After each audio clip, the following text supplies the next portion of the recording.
بسم الله الرحمن الرحيم.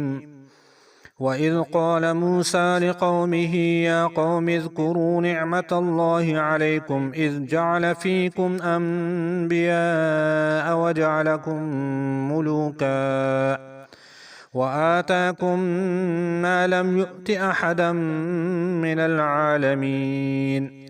يا قوم ادخلوا الأرض المقدسة التي كتب الله لكم ولا ترتدوا على أدباركم فتنقلبوا خاسرين.